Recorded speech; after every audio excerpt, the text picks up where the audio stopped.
ขึ้นข้างหน้าครับคันนั้นใช้ได้แต่เฉพาะเพลาหน้าครับโอ้ดูดครับ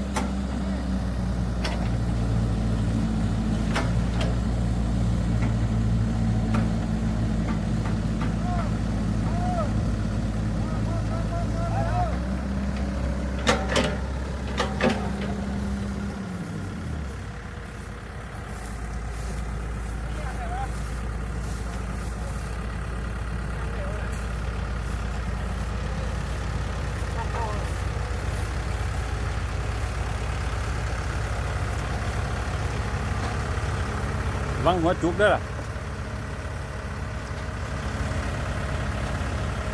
ตอนนี้เขาดึงไฟกัน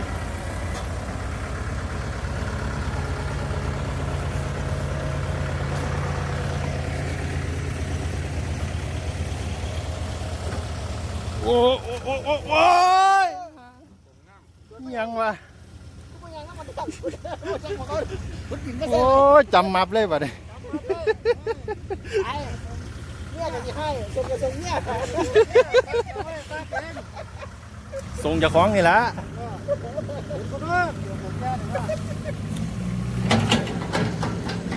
โอ้ลมตัวนี้ไหมโอ้แต่นอกเกือบไปบัดนี้รีบมับเลยล่างครับล่าง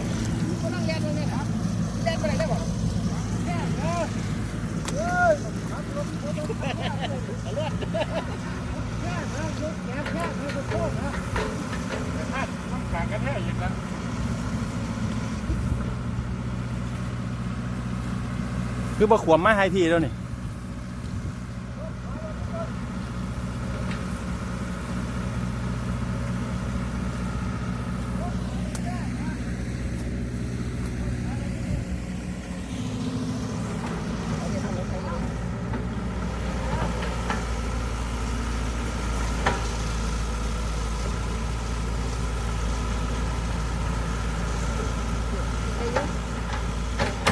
ได้ตลอดหนังวะ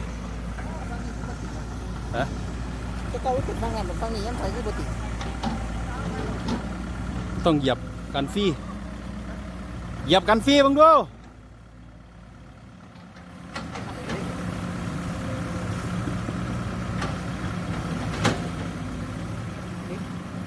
ไปบ้างดูเนี่ยไปบ้างดู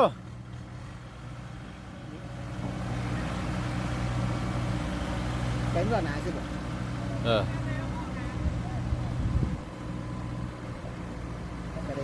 เหยียบกันฟรีบ้างนะเหยียบกันฟรีบอกแล้วเหยียบกันฟรีไหมเหยียบกันฟรี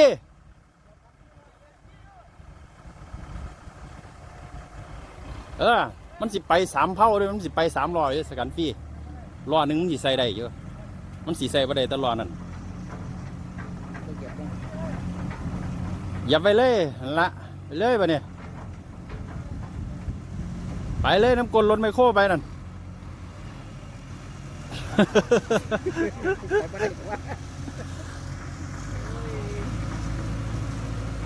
ลำหล่อมันนี่ใครอยู่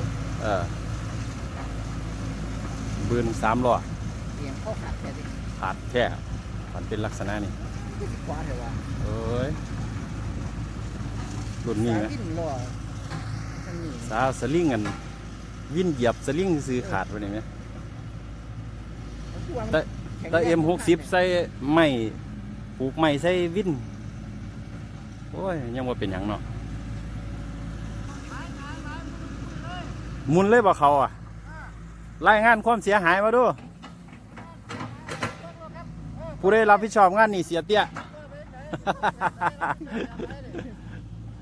เสียเตี้ยรับผิดชอบงานนี่เก็บเงินนำแมคโครเพราะแมคโครเหยียบโอ้รถไถใช้ได้แค่3 ล้อครับก็ยังดีครับวิ่งตามหลังรถแมคโครมาเลยครับ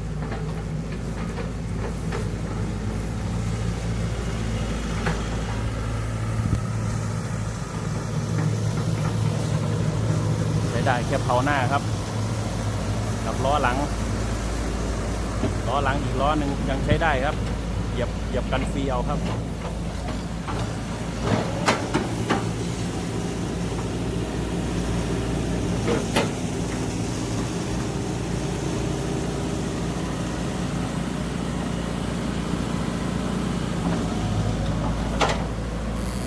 ไปทางนั้นเนาะบัดนี้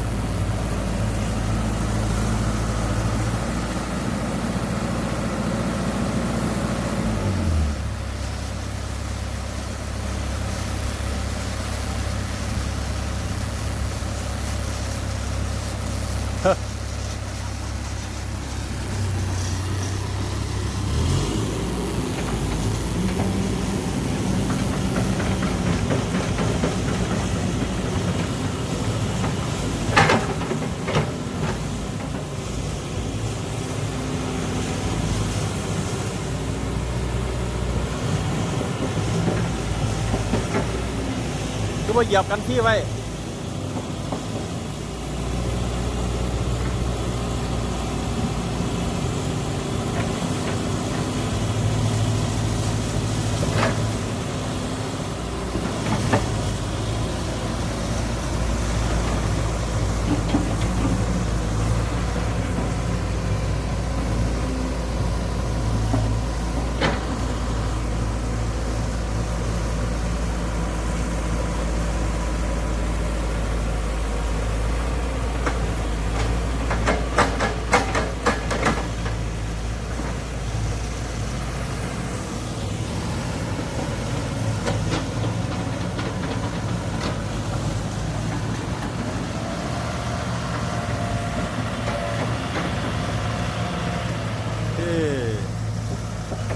ว่าไปแล้วก็ไม่น่าเผาขาดง่ายขนาดนี้นะครับ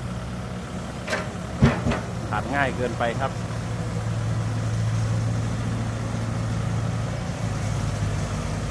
ถ้าขาดง่ายขนาดนี้ก็แสดงว่ารุ่นนี้ก็ลองคิดกันเอาครับพี่น้องที่ท่านผู้ชมก็ดูกันเอาครับเจ้าของบอกว่าไม่ได้ผูกไม้ใส่แล้วก็วินนะครับไม่ได้ผูกไม้ใส่นะครับเอาสลิงผูกใส่ล้อแล้วก็สลิงอีกข้างหนึ่งนะครับไปมัดกับรถอีกคันหนึ่งนะครับแล้วก็ว่าจะไต่สลิงนะครับแค่ว่าจะไต่สลิงขึ้นนะครับแล้วก็ถอยครับใส่เกียร์ถอยก็เป็นโลหนึ่งครับโลหนึ่งก็ไม่ได้ทำแรงนะครับเบาๆแกบอกว่าปล่อยคลัตช์ออกมันก็เดินไปช้าๆอยู่ครับหมุนช้าๆอยู่พอหมุนไปได้จังหวะหนึ่งก็ดังตึกเลยครับขาดเลยครับ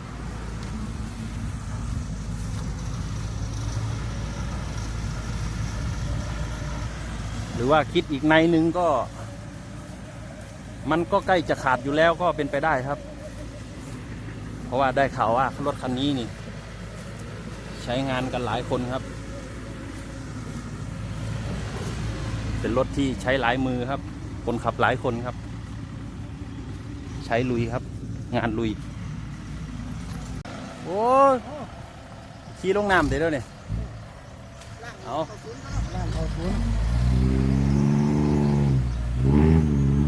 ขี่ลงน้ำเลยว่ามันยันอยู่ตัวนี้มองไหนมันลึกอ่ะใช่มันกระเทียมมันฟูลงดูเทียมฟูพอยี่เตียหวานฟูอยู่มันเท่าขี้ใส่ดังเนี่ยยางรถเท่าขี้ยางรถมันฟูเขาขึ้นนะรถมันก็จะฟูว่าขึ้นกันพออันนี้ฮอตซีเสียนผุนวัดดีเดี๋ยวเอาคันนั้นลงมาอีกเอามา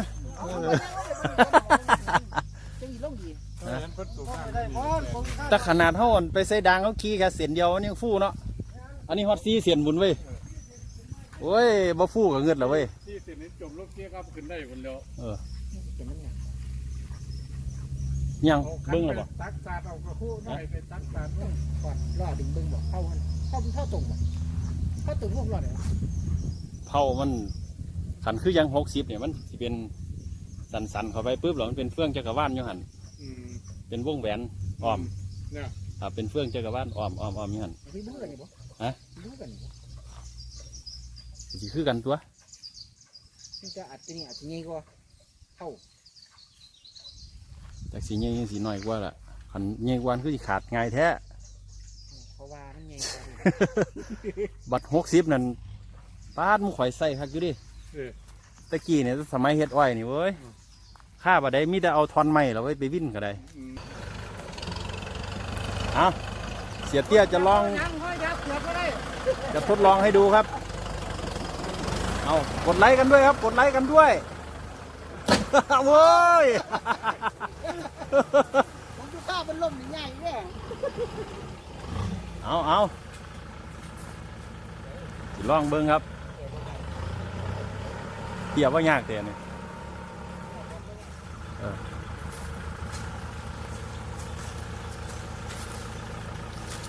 ขี่ลองดูขี่อ้อมลองดูเสียวไมโครขึ้นมาหรอกครับมันฆ่าน่ะ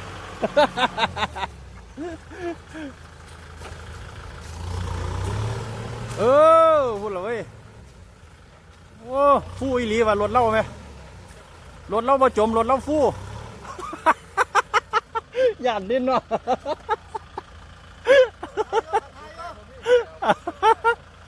โอ้ขี่ยอมหยาดนี่เพิ่น ซื้อนี่เดี๋ยวผู้ใดมาโจกหินเสียไทยเดี๋ยว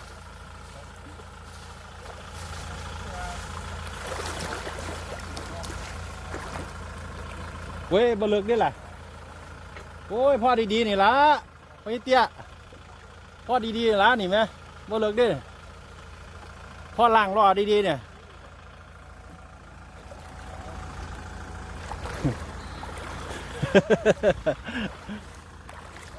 สนุกสนานเฮฮากันไปครับ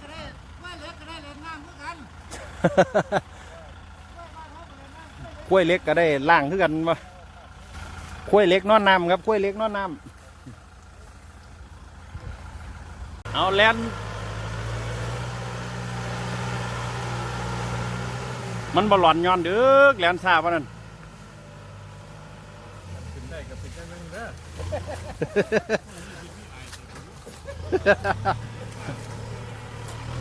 ย่ามเพิ่นฆ่าอยู่หันนะว่าเต้นนาเลี้ยงไว้ห้อยอยู่ที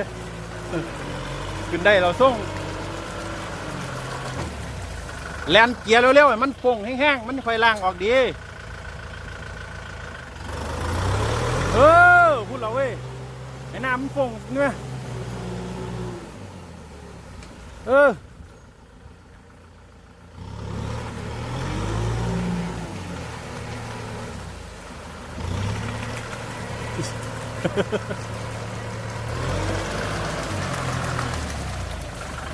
เอาใบมีดยูน้ำใส่ขนาดนั้นให้มันชาตัวเดี๋ยวตัวเราวิดน้ำใส่พุ่น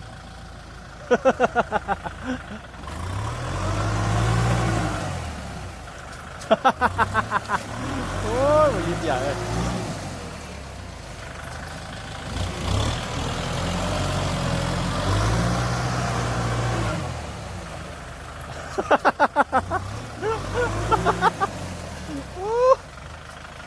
ของแข็งไอ้ลีวะเอาล่างดีๆล่างดีๆป่ะนี่ขี้ตมมันคือว่าติดรถเจ้าเหรอ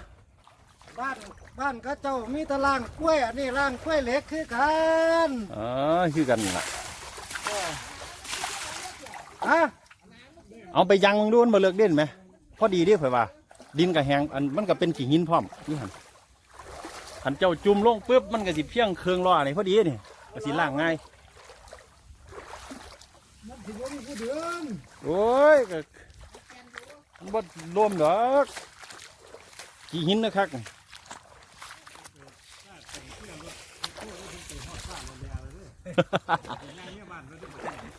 โอ้ยถ้ามันฆ่าเดี๋ยวสิใหญ่ขึ้นมาให้ดอกนี่แกนขอลอยอยู่นี่เนี่ยเจ้าว่าล่างนี่พอดีเลยนี่เห็นว่าเพียงหัวเข่านี่ฮะ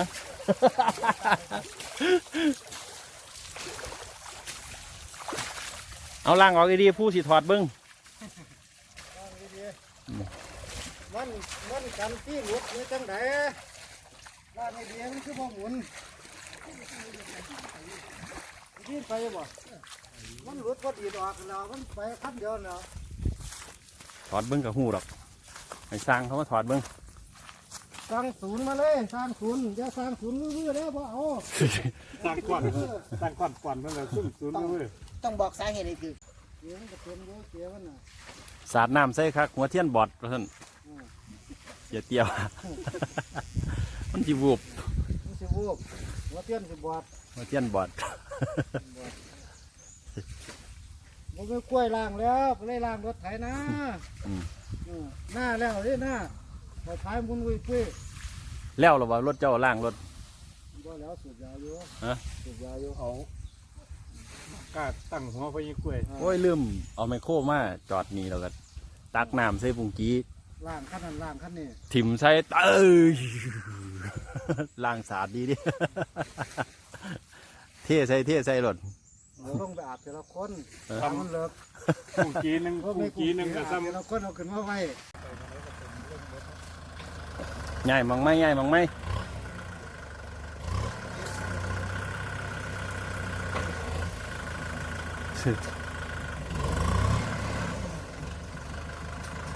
ฟ้องแค่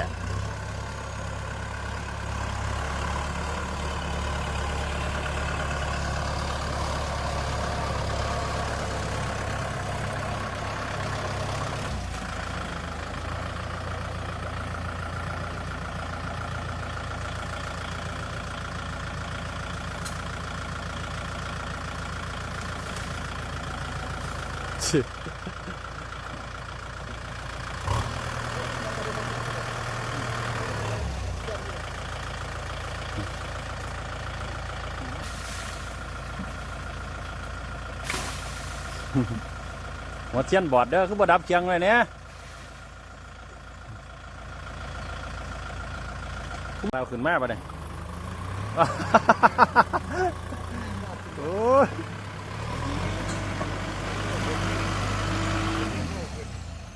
ใบมีดเว้าขึ้นฟี่รวยๆบนตกใจได้น้องอ่ะเนาะ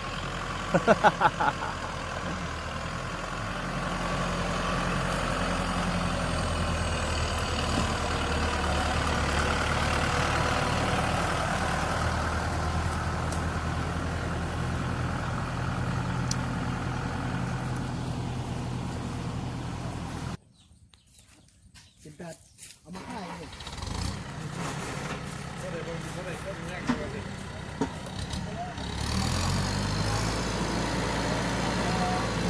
ใช้ได้เฉพาะเขาหน้าครับ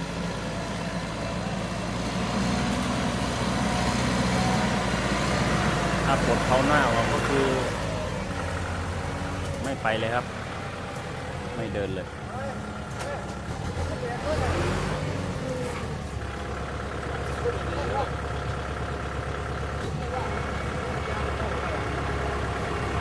ไม่ทำงานเลย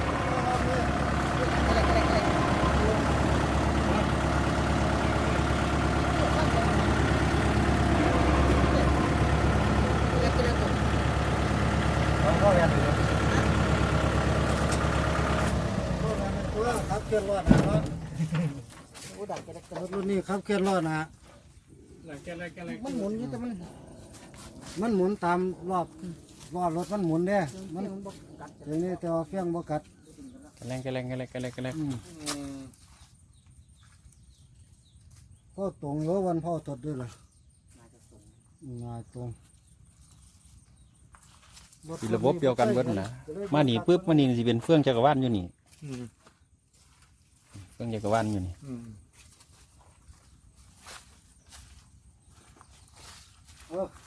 กวางก็60 ขอตะเข้าดังว่าวันดัง พวก เสียง 60ละ ดังเสียงต้องปัด ตัวเจี๊ยบเตี้ยมันว่ารถ50 หาขึ้นรถดำบ่ได้ว่าท่าน แยกด้วย